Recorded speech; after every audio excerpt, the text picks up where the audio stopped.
Spent over 40 years living in the Andean region and the Indian subcontinent, shaping a unique perspective.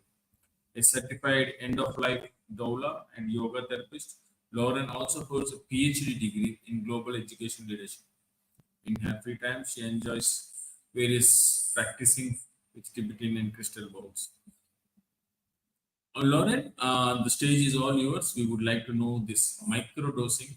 We know micromanagement, drug dosing, but we never know about this mindfulness microdosing. It was a very Thank you novel so concept and much. looking forward. Thank you so much. The stage is yours. Thank you. Um, and hello to everybody. A warm welcome wherever you are in the world.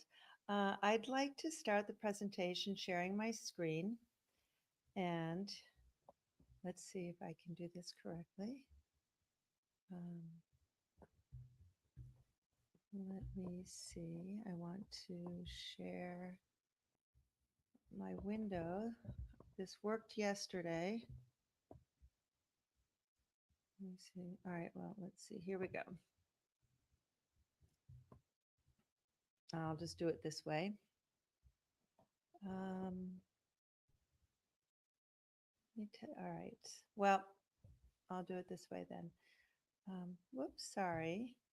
Just a few little technical glitches. So can you all see this? All right. Well, thank you so much for having me. I think it's so important to focus on women's health and well-being, and also in ways that we can feel more empowered in who we are. So, as a mindfulness writer and educator and practitioner, I always like to start out with a mindfulness practice.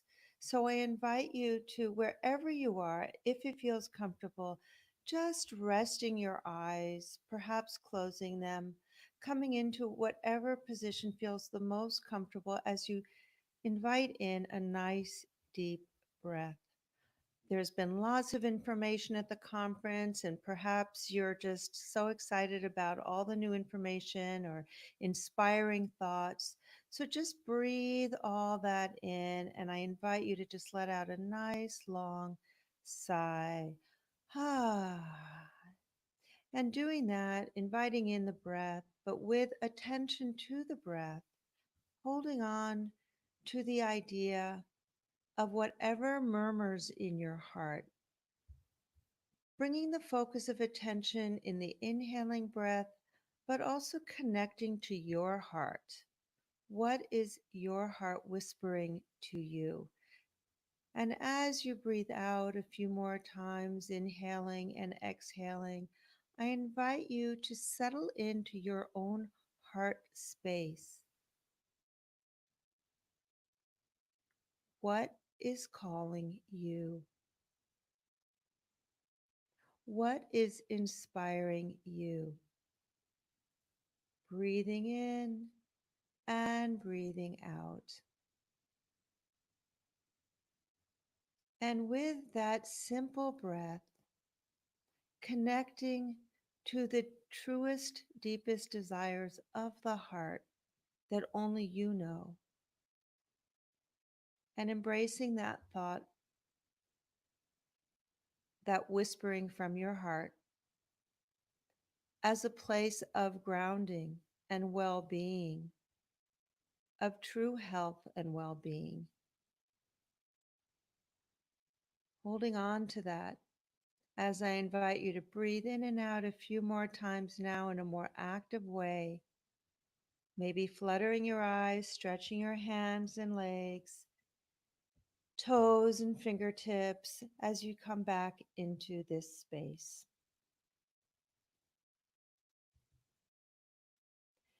So, bringing this mindfulness practice into the big question, what do we as women want?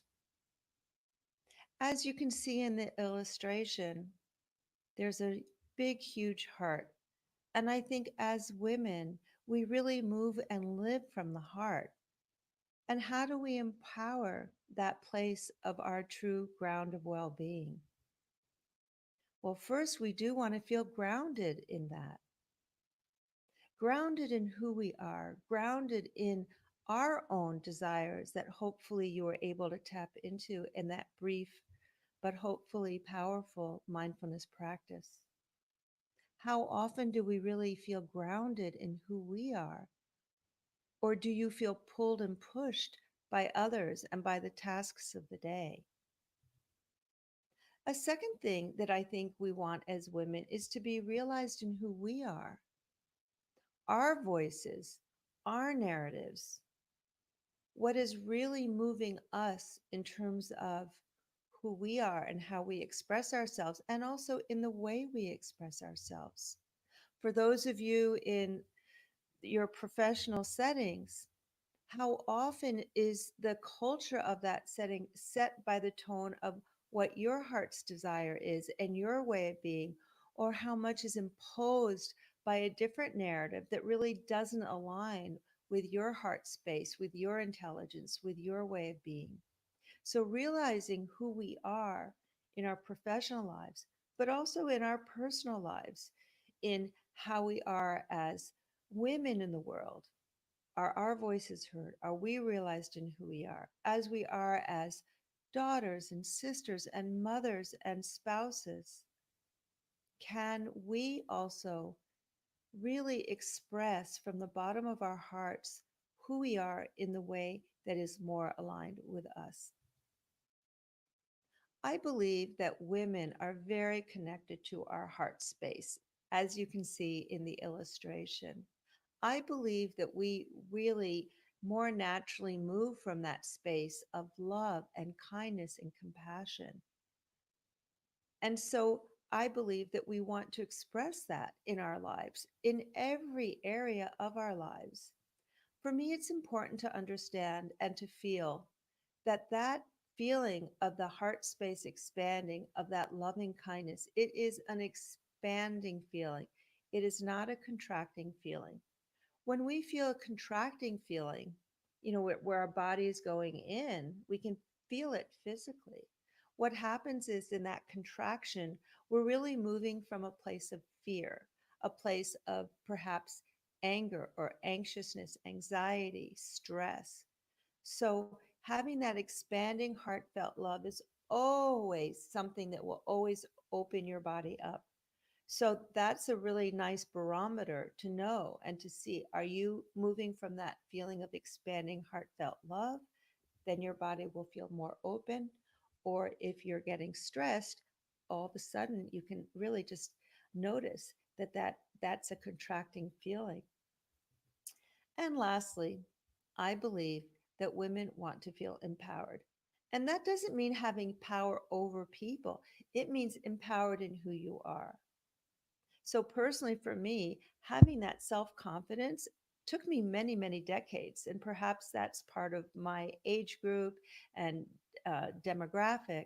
And I see women who are in their 20s and 30s, they already come into the world of working and as young women in so many aspects of their lives with such a sense of being confident and having their voice. And it's something I so admire and I'm so inspired by. The question again is, are you empowered? Do you feel empowered? So, empowered is just really being who you are in the fullest sense. So, if you look at who we want to be as women, feeling grounded, realized in who we are, expanding in heartfelt love, and empowered, we can be free. Free as women, free as who we are.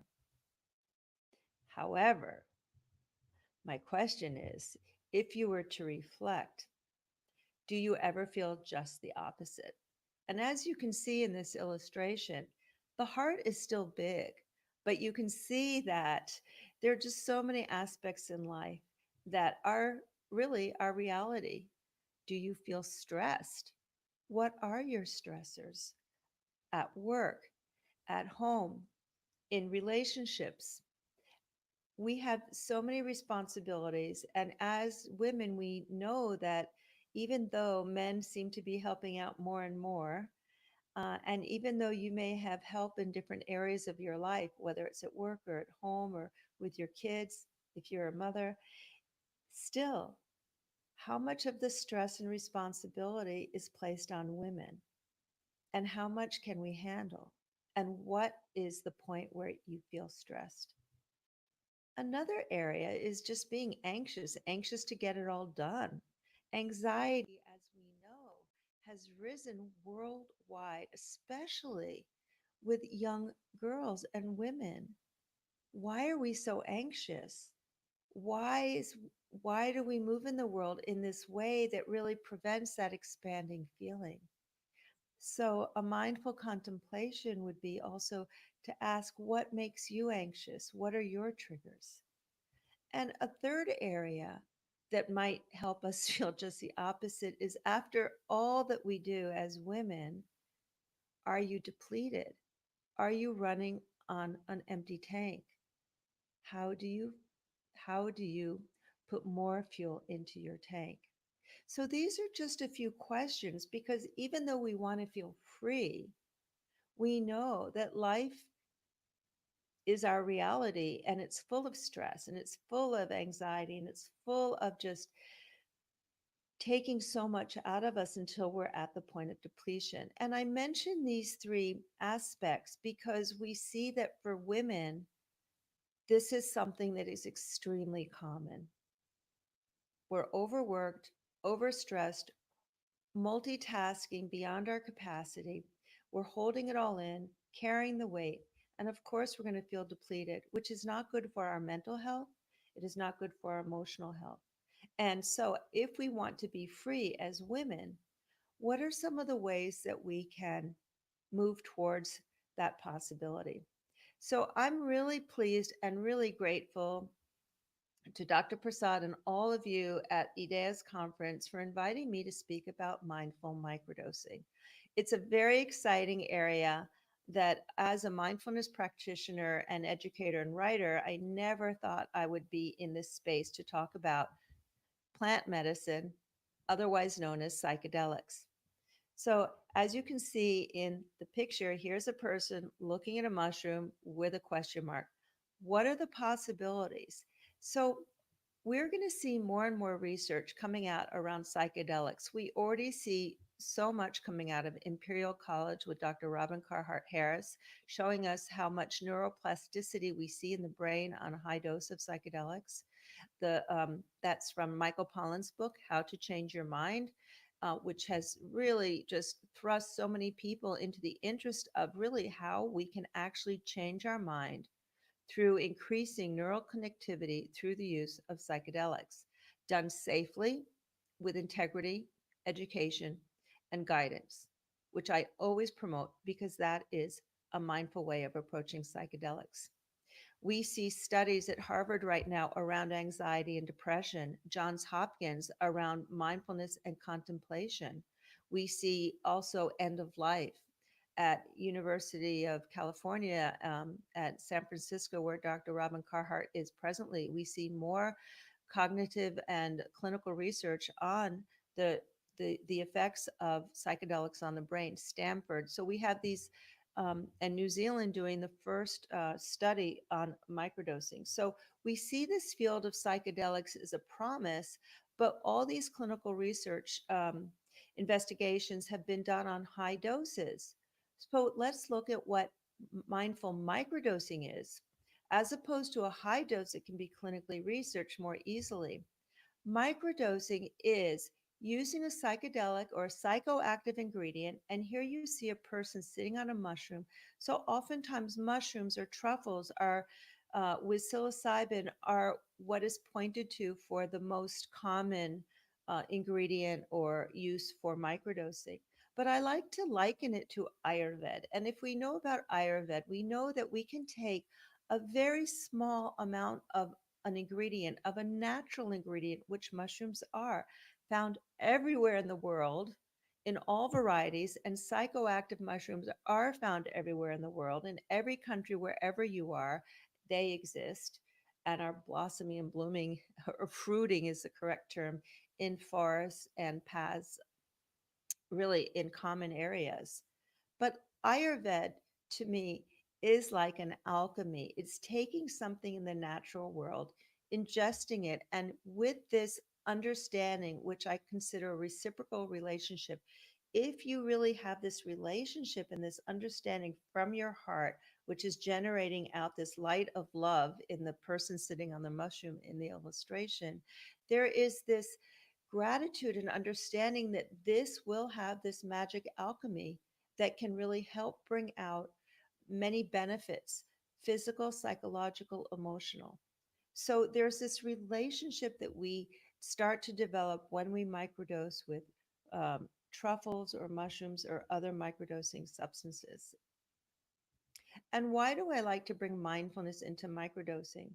Because through microdosing, we do support that light of awareness. We become more aware of what's happening in our lives. We become more aware from the heart space without reactivity of what is really happening. There's a greater sense of equanimity, and we all know that when we're less reactive, when we have that pause where something might trigger us, but then we have that sense of that presence of being, of just observing and watching without reactivity, then we can make choices to be more proactive in the way we choose to react to it, in what kind of action of response to a certain situation. So, this idea of equanimity, which we see so much with Vipassana meditation, is this sense of just being with what is, not judging, being able to be present from this place of that loving heart, that feeling of expansion. And that provides us with a sense of very calm abiding, like the person in the illustration, just calmly being able to take everything in, but generating out that feeling of expansion, that feeling of love. So, mindful microdosing, if you combine it, you can bring these tenets and benefits of mindfulness into microdosing. But one of the things I love and why I'm in the space of microdosing and the psychedelic space, which I never thought of in a million years, is because microdosing can give you a real embodied sense of mindfulness, of the qualities and benefits of being mindful.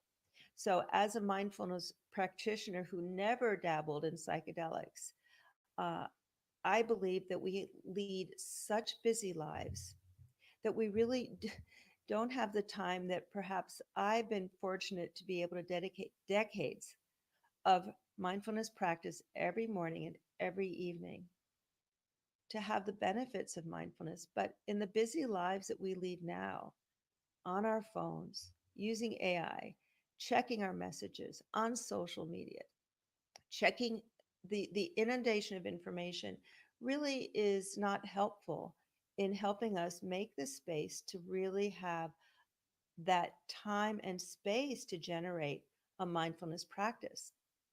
Of course, I recommend that we do, but microdosing, if done with education, safety, someone who has been guided and educated and like myself, certified as a microdosing coach after almost a year long training, seeking out someone like that or one of the trainings online. There's so much information is available online now, but seeking out a safe container to learn about microdosing, then I believe so strongly that microdosing is actually a very quick way of feeling the embodied practice of mindfulness. And we know that mindfulness is so needed in the world today. So that's just a very brief summary or introduction to mindful microdosing. But let's look at some of the benefits. What we do know is that microdosing works with our executive functions. It helps with the many executive functions so that we can, actually, I'm jumping a bit ahead, but when we have that sense of deeper connection to ourselves, as I say, microdosing can help you feel it in an embodied way. For some reason, with all those new neural connections, people report through civic science, citizen science, because a lot of the reporting is not done in clinical research labs at universities, is people feel more grounded in who they are. They feel more tolerant of others. There's a greater sense of empathy and ease and presence. This is particularly true with people with ADHD and even autism, where as just microdosing can help them really understand in a better way and connect to those around them. But for people carrying a lot of weight, and perhaps it's you at work where you have way too much on your plate to finish in a day, somehow that understanding and that embodied sense that I'm okay, I can do this, you can tolerate more. So you're able to take in more and to do it with greater ease. I myself am a caregiver of a spouse, and I find as a caregiver, I can have I can move with such kindness while others in my same situation are frustrated, get angry. But I know through microdosing, it has helped me have so much more tolerance. Things just don't bother me. And then I can move with greater ease. And then I can have that expanding heart. Another area is focus of attention, mental clarity, and motivation. So oftentimes microdosing is used in Silicon Valley. It was like, it's very popular and it was popular back in the day.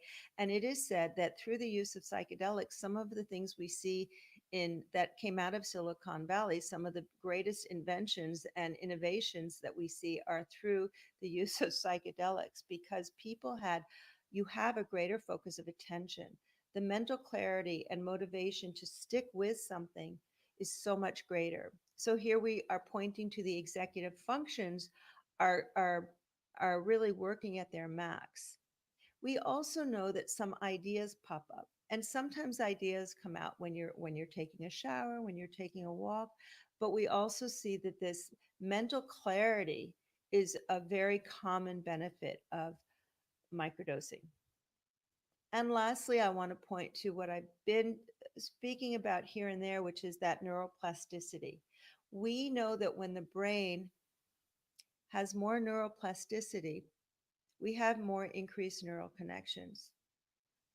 Now, some of the research that's come out shows that we as people commonly are stuck in our own narrative. We might even have ruminating thoughts, but we have patterns of behavior that are mental grooves over time. So when we have these mental grooves, we're going to stick to that groove, and that groove is going to get deeper and deeper. So if you look at your life, there's certain patterns of behavior and ways of being that you just naturally fall into. Through the use of psychedelics, and I always say the mindful use of psychedelics, that means with safety, trust, education, guidance, then what we see happening is those grooves are also, with neuroscience, those grooves are called canalization. And we see that the brain likes to canalize behavior. With, the, with that mindful use of psychedelics, we change that pattern of behavior and we have windows of opportunity for new learning. And with that, we can get out of those mental grooves, those ways of being in certain behavioral patterns, and we can have new ways of being. So, that idea that there can be newness and change, and always in the way that feels more grounded, that gives you more ease and tolerance and greater presence of being. Basically, more mindfulness. So, these are just some of the benefits. You can go online and you'll see so many more. But at the end of the day, and in closing this presentation, what I want to emphasize is that we are here to really support women in their mental health and well being, in our wellness. And I do believe that that is that we want to be free, free to feel grounded in who we are, realized in who we are, expanding in heartfelt love as much as possible at all times, and empowered as women in the world. So I believe that through mindful microdosing, we can be free to be you. And look at this, it's like the love is generating from the heart. There's a lightness of being, there's a rainbow in the picture. All infinite possibilities, magic is possible. So if you would like to learn more about mindful microdosing, please buy my book. It is available on Amazon. I also have a website in which I'm just launching a course on mindful microdosing that you can access. It's an asynchronous course, and that is now available. Follow me on Instagram at lauren.alderfer, my name, and I wish you the best of luck in supporting to be free and empowered in your own well-being. Thank you.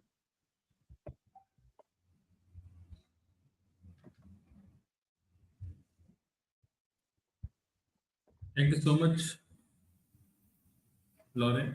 It was very insightful, thought provoking Thank you, Dr. Prasad. concepts on microdosing.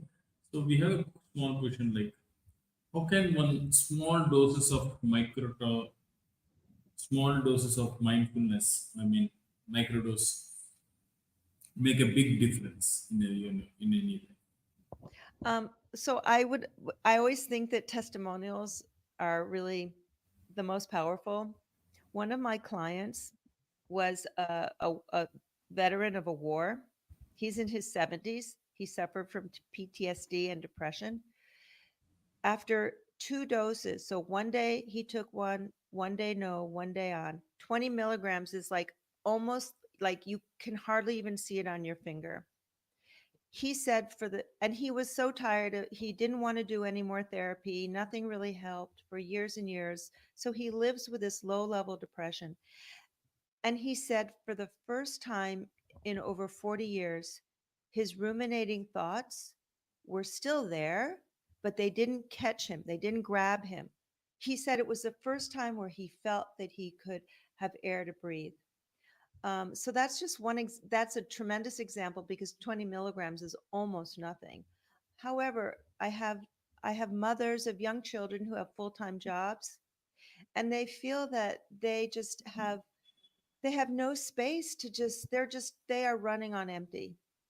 And oftentimes when women like that are microdosing, they find that they connect to who they are, like they've lost that inner connection.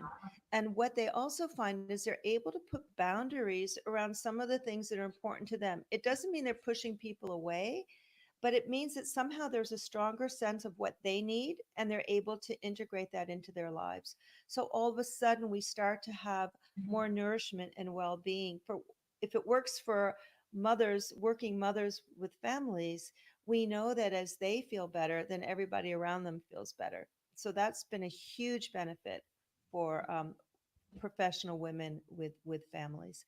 Yeah. And I can go on. I can also say with pain, it's helped with pain management. It's helped with focus, for getting a research project done, just staying focused. So those are just a few examples.